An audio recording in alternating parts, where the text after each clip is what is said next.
जय श्री राम। सभी को आपके अपने चैनल श्री राम कथा में सबका स्वागत है। तो सबसे पहले हम भगवान श्री राम की चरण वंदना करेंगे और सभी देवी देवताओं का आह्वान करेंगे कि आप हमारे श्री राम कथा का वाचन कर रसपान करें। और फिर हम शुरू करते हैं। जैसा कि आपको पता है कि पिछले पेज में हमने 59 पेज पढ़ा था, तो आज हम पेज नंबर 60 से पढ़ेंगे। पिछली बार हमने 59 पेज पढ़ा था, आज हम पेज नंबर 60 से पढ़ेंगे। सभी देवी देवताओं से बोलेंगे कि हमसे कोई भी भूल चूक, लेनी देनी कुछ भी हो उसके लिए क्षमा करें। ये हमारा छोटा सा प्रयास है। चलिए शुरू करते हैं, लेकिन इसके पहले पेज नंबर 60 का हम अंतिम श्लोक पढ़ेंगे। सतत जपत शंभु अविनाशी, शिव भगवान ज्ञान गुण राशि, आकर चारि जीव जग अहि, काशी मरत परम पद लहि। Page number 60।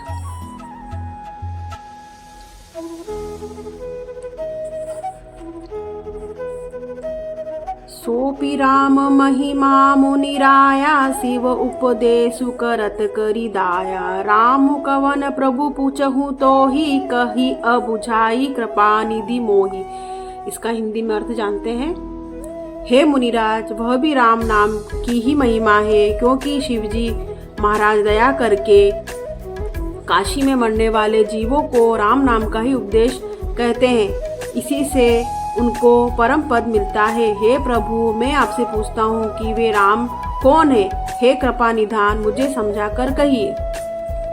एक राम अवधेश कुमारा, तीन कर चरित बदिति संसारा, नारी बिरह दुकुल है अपारा, भय रोशुरन रावनु मारा। एक राम तो अवध नरेश है, दशरथ जी के कुमार है। उनका चरित्र सारा संसार जानता है। उन्होंने स्त्री के विरह में अपार दुख उठाया और क्रोध आने पर युद्ध में रावण को मार डाला। दोहा। प्रभु सोई राम की अपर को जाही, जपत त्रिपुरारी सत्य धाम, सर्वज्ञ तुम कहु विवेकु विचारी। हे प्रभु, वही राम है या और कोई दूसरे हैं जिनको शिवजी जपते हैं? आप सत्य में धाम हैं और सब कुछ जानते हैं। ज्ञान विचार कर कहिए। जैसे मिटई मोर भ्रम भारी, कहू सो कथा नाथ विस्तारी।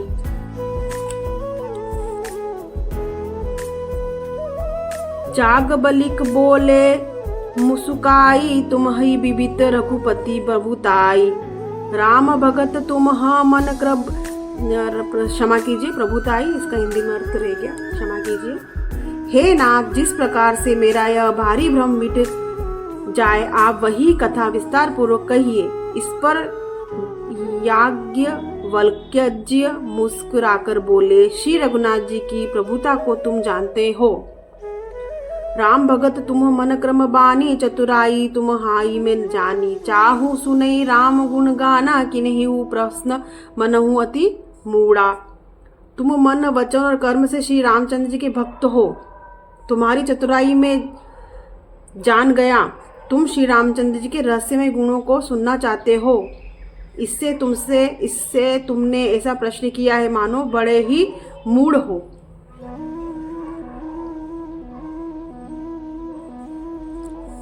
तात सुनहु सादर मनुलाई, कहू राम कई कथा सुहाई। महामहु महिषेषु विशाला, राम कथा कलिका कराला। हे तात, तुम आदर पूर्वक मन लगाकर सुनो। मैं श्री रामचंद्र जी की सुंदर कथा कहता हूँ। बड़ा भारी अज्ञान विशाल महिषासुर है और श्री रामचंद्र जी की कथा उसे नष्ट कर देने वाली भयंकर काली जी है। राम कथा शशि किरण समाना, संत चकोर करही जही पाना। ऐसे ही संशय किन भवानी, महादेव तब कहाँ बखानी। श्री रामचंद्र जी की कथा चंद्रमा की किरणों के समान है, जिसे संत रूपी चकोर सदा पान करते हैं। ऐसा ही संदेह पर पार्वती जी ने किया था, तब महादेव जी ने विस्तार से उसका उत्तर दिया था। दोहा। कहूँ सुतमती अनुहारी, अब उमा शंभु संवाद। भयउ समय जेहि, हेतु जेहि सुनु मुनि, मिटिहि विषाद। अब मैं अपनी बुद्धि के अनुसार वही उमा और शिवजी का संवाद करता हूँ। वह जिस समय और जिस हेतु से हुआ, उसे ही मुनि तुम सुनो, तुम्हारा विषाद मिट जाएगा। एक बार त्रेता युग बाही शंभु गए कुभंज ऋषि पाही संग सती जग जननी भवानी पूजे ऋषि अखिलेश्वर जानी। एक बार त्रेता युग में शिवजी अगस्त्य ऋषि के पास गए। उनके पास जग जननी भवानी सती जी भी थी। ऋषि ने संपूर्ण जगत में ईश्वर जानकर उनका पूजन किया। राम कथा मुनि बर्ज बखानी मुनि महेश परम सुखु मानी। ऋषि पूछी हरि भगति सुहाई कहीं शंभु अधिकारी पाई। मुनिवर अगस्त्य जी ने राम कथा विस्तार से कही जिसको महेश्वर ने परम सुख मानकर सुना। फिर ऋषि ने शिवजी से सुंदर हरि भक्ति पूछी और शिवजी ने उनको अधिकारी पाकर रहस्य सहित भक्ति का निरूपण किया। कहत सुनत रघुपति गुण गाथा कछु दिन तहाँ रहे गिरिनाथा।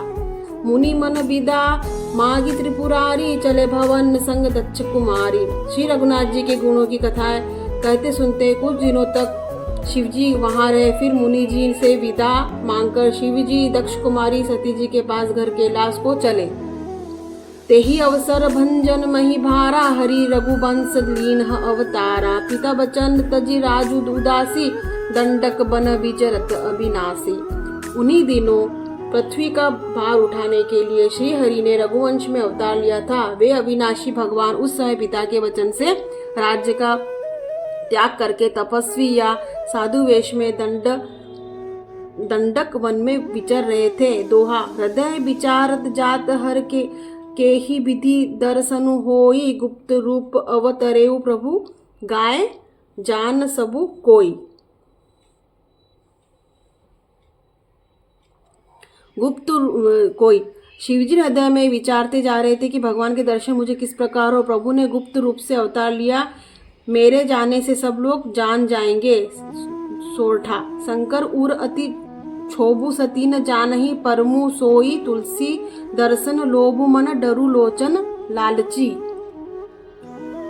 श्री शंकर जी ने के हृदय में इस बात को लेकर बड़ी खलबली उत्पन्न हो गई परंतु सती जी इस भेद को नहीं जानती थी कि तुलसीदास जी कहते हैं कि शिवजी के मन में भेद खुलने का डर था परंतु दर्शन के लोभ से उनके नेत्र ललचा रहे थे। रावण मरण मनुज कर जाचा प्रभु विधि बचनु कीन चह साचा। जाऊ नहीं जाऊ रही पछितावा करत विचारु न बनत बनावा।